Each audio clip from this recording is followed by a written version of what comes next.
So, you're Thomas Massie, Congressman for Kentucky 4, but we're here for a different reason, and that's because not only are you a congressman, you're an inventor. And I work with inventors. I invent myself. I showed you one of my inventions I'm working with before we came on camera. Can you tell me a little bit about your background and how you became an inventor? So I grew up in eastern Kentucky. I'm basically a hillbilly, but I was really bored because there weren't any shopping malls and things to do or go to. So I started taking things apart to see what made things work. And then at some point, I decided to start trying to put them back together, but not the way they came apart. And I invented a self-watering flower pot when I was a kid to help my grandmother. Actually, I was undercutting my brother and sister who were getting paid to water her flowers when she went on her trips. So that was one of my first inventions. I dreamed of going to MIT, read about it, worked hard in school, applied and got into MIT. I remember my first day there, I walked across the street and a car honked at me. You know, I came from this little town in Kentucky and I was in Boston. And I thought, wow, that's odd. I've only been here 5 hours and I met somebody that knows me because the car was honking at me. So, but anyways, after 4 years and then as an undergrad at MIT, I got a double E degree. Then I got a mechanical engineering master's degree at MIT. Worked in the artificial intelligence lab, developing virtual reality and robots. And so I like to say that here I am 25 years later working with artificial intelligence, i.e. my colleagues, in virtual reality, i.e. the House chamber. So it all comes full circle. So MIT, I love your story because it's one of those things where I have 3 daughters. We supply them with as much tape and cardboard and whatever as they can use, which is an amazing amount. But I remind them, like, you can do this. You just have to keep inventing. So when you're inventing, I was taught that inventors or entrepreneurs kind of have a thing when they enter a room, they see what's not there. Mm-hmm. I feel like you think about things a little bit differently than that. You seem to solve your own problems and then invent stuff to do that. Is that correct, or am I wrong in that? Well, you know, it's a cliche, but it's right. Necessity is the motherhood of invention. Right. And so invention is a guilty pleasure for me. Right? It's like I do it because I like it, but I also do it because I want to solve a problem for me. And I'm looking for problems that I have that other people might have, so that when I solve my problem, I've solved a problem for thousands or millions of other people. Yeah. So at MIT, I invented this virtual reality touch interface that allows you to feel 3-dimensional objects, the shape and the size and their compliance. And I sold it to people that wanted to make medical simulations where they could feel what the surgery would feel like before they actually cut on a person. I actually used that when I was an early staffer a young staffer on the Senate side. I injected something into somebody using your simulation. Yeah, so that was one thing, but our killer app was sculpting clay in the computer, like 3-dimensional clay, virtual clay, and then you could print it on a 3D printer. And so one of my visions was that we would make this very cheaply, and then kids could sculpt on a computer and print on a 3D printer. And what the sense of touch gave you was the ability to skip this mental gymnastics of having a 3D coordinate system. Yeah. When you're looking at a computer screen, it's 2-dimensional, but you're trying to represent a 3D object. And it's actually when you touch it that in your brain you resolve the ambiguities of that 2D image by touching it in 3 dimensions. So anyways, that was my first big invention. And actually that's what these patents are about here behind me. This is every inventor's dream here. This is amazing. Well, and then, I invented it at MIT, but because I was an undergraduate, I actually owned the intellectual property. As graduate students, the presumption is that the university owns it. But undergraduates, you own it. But the reality was I didn't have $15,000 to go patent it. Yep. So I it was kind of, I assigned my rights to MIT, they patented it, and I licensed the patent back to myself. but that way I had MIT's name on the patent and was less likely to have people who would try to rip me off. And not everybody is able to get MIT's name on their patent. So that's like bringing a gorilla to the fight, you know, when you're the banana. Most inventors are like bananas and the big companies are gorillas, and it's hard to be in that negotiation. It's a tough world being an inventor, and we're going to get there in just a second, but we have some show and tell. Yes. Because there's an invention that you're currently working on. And so let's talk about that. You first off, you live in your wife is also an MIT grad. Yes. Yeah. And I've heard you explain it as you're fortunate because she might be the only other person that could run your house. Yes. Well, actually, so my house is off the grid. It runs on a wrecked Model S Tesla battery. I had to take it apart and rewire it for the right voltage, put a computer on it that monitors it. And our house has continuously run on a wrecked Model S Tesla battery for 4 years and not 1 second of interruption from power. But my wife says our house is my science project and she's the mouse. And then I rearrange the maze when I come home on the weekends. Then I go to DC and come back the next weekend and see if she found the cheese. But she's an MIT engineer as well. So she's actually a mouse who can change the maze herself. But we have other challenges on the farm. Yeah. Labor is an issue now that my children have graduated from high school and left the nest. Yeah. We've been raising chickens in a chicken tractor. It's a cage on wheels that you go out and move every day. It has no bottom, and the chickens can walk around in the grass instead of walking in their own poop. And they eat bugs, and they live in a life of chickenness. Yeah. And the cage is actually to keep the coyotes and hawks from getting them. They actually love it, being safe. Yep. Well, the problem is, who's going to move this cage when I'm in DC? Yep, the mouse is going to have to go out there and move the cage every day. Yeah, the mouse went on strike. Yeah. And, who's going to carry the water to the chickens? So I built a self-propelled chicken tractor. It's like a Roomba with chickens in it, giant Roomba. It's solar powered and it collects rainwater so that Rhonda doesn't have to carry the water to the chickens and the cage will move itself. In fact, it moves itself 1 inch every 10 minutes so that none of the birds get run over. Oh, My first version it didn't quite run over birds because it had an exit chute in the back if the chickens didn't move when the cage moved. But this one moves 1 inch every 10 minutes. So if they can't keep up with that, they're probably not in the best health. Yeah. So, and then my first version of that invention had a battery in it. So the solar panel would charge the battery, and then the battery would discharge into the motor and move it quite a distance. But at the end of the summer, the battery was dead. And this is a recurring theme in my life, batteries. So I said, this isn't very green. By the way, I claim to be the greenest member of Congress. Our house, I said it runs on a wrecked Model S Tesla battery. That's charged with a solar panel. And I drive a Tesla to DC that I've charged with solar photons, at my house.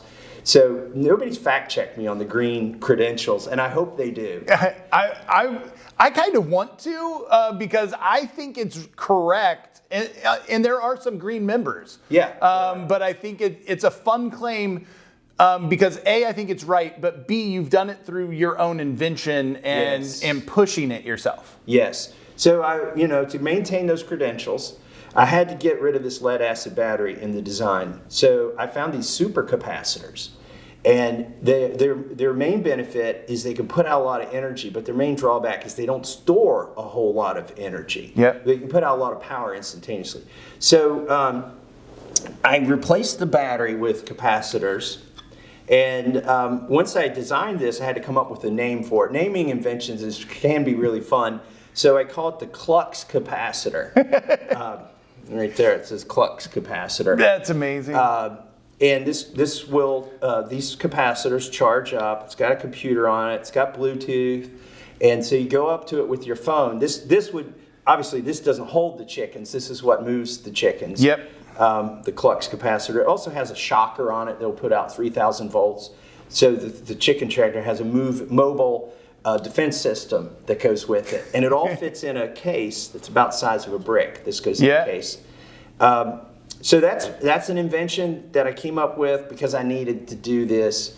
I needed to solve a problem. Turns out a lot of other people have the same problem, so we'll make it available to others. So that's the fun. I just love this. I love kind of, it's fun to see the problem is simple, ish. And I mean, it's, you have to move chickens around a yard.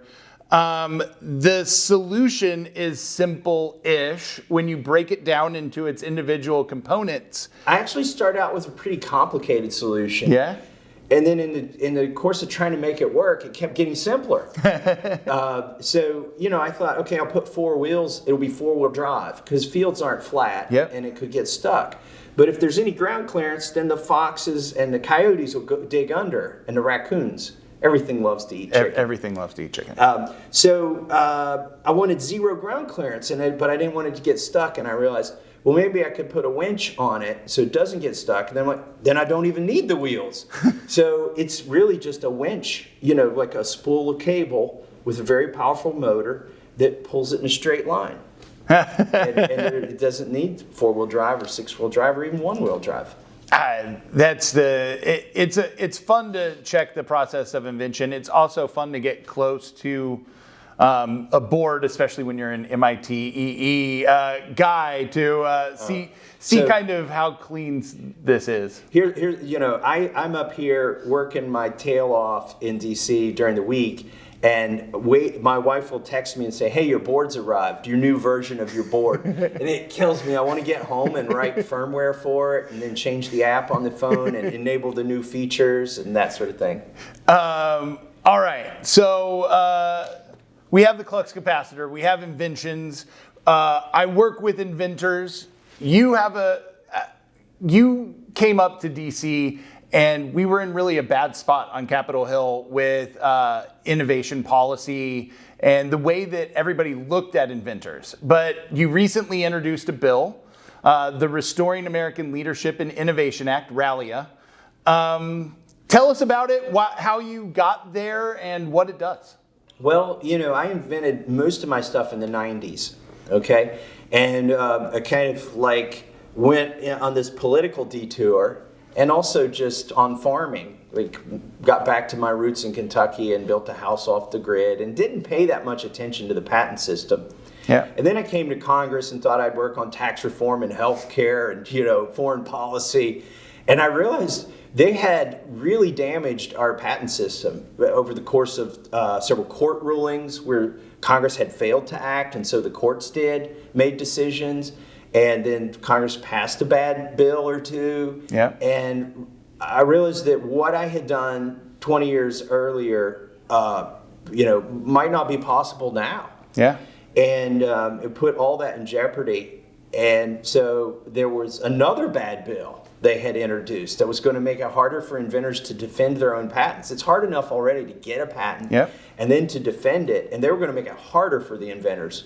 And so I went to work and went around talking to my colleagues and told them why it was a bad bill. They were calling all inventors trolls. Yeah. Frankly, unfortunately, it was big tech that hates patents. A lot of, some of you may think that patents help the big companies keep the little guys out. That's actually not true. The big guys have all the advantages already. It's the patents that help the little guys who go to a trade show.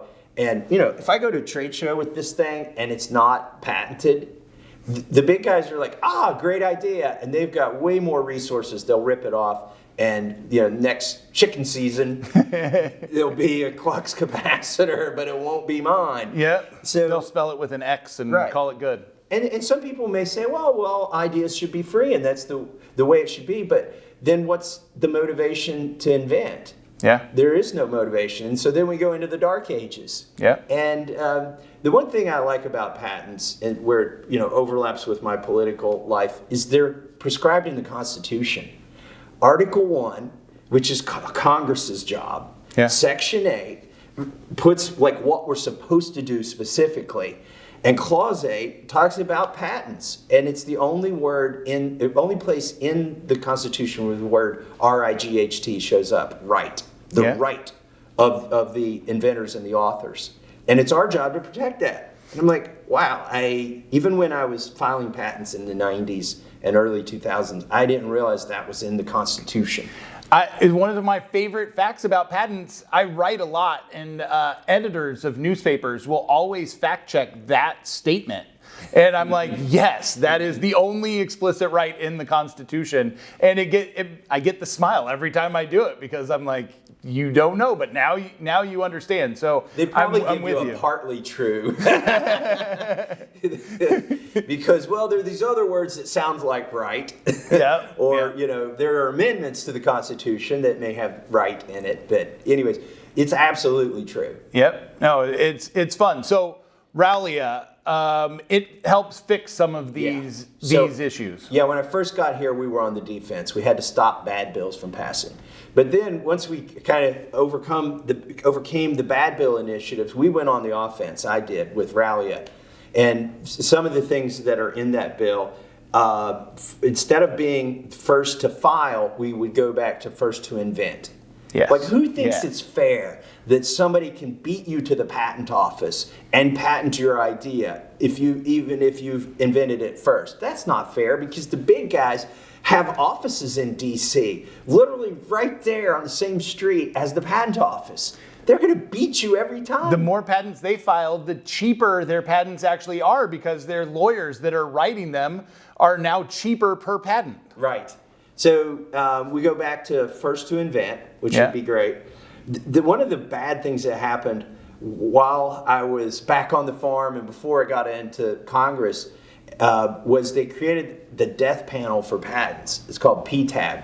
So, you get your patent, you work years on the idea, you work years with the patent office, you get your patent, you go out, you start making this thing, and big guys want to use it, but you've got a patent, so they take you to this, it's like a kangaroo court, PTAB is, and they, PTAB re-looks at your patent and says, not a real patent, and they invalidate it.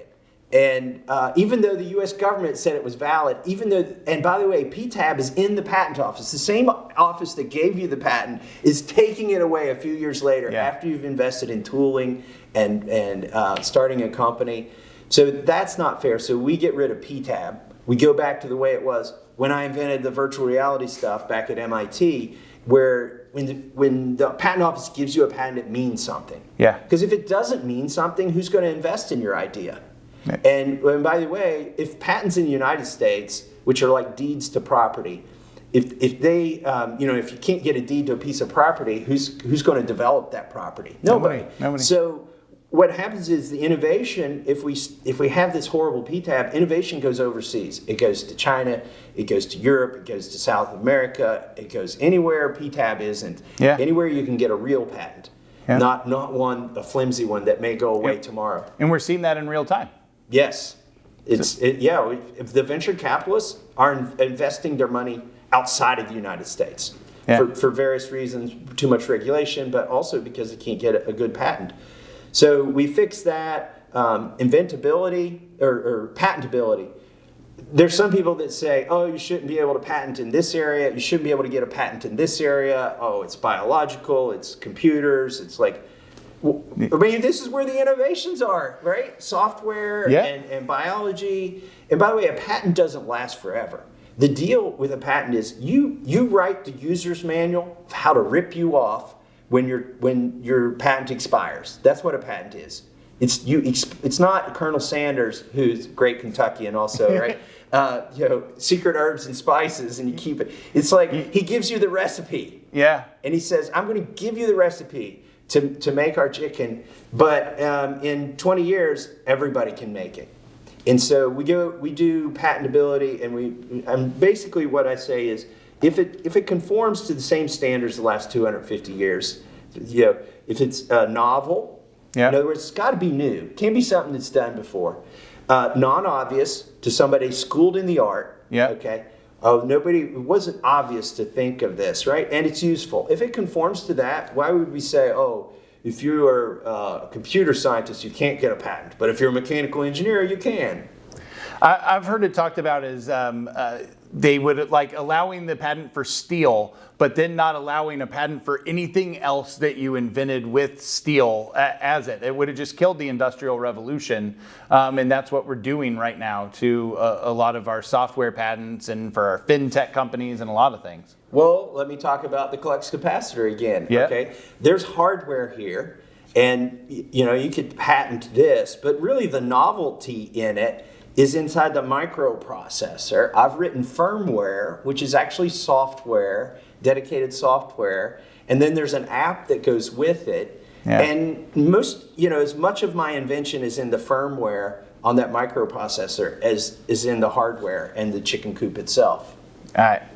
We have a long ways to go, but that's why I love Rallia, because it puts us back on the offensive after being on the defense for so long.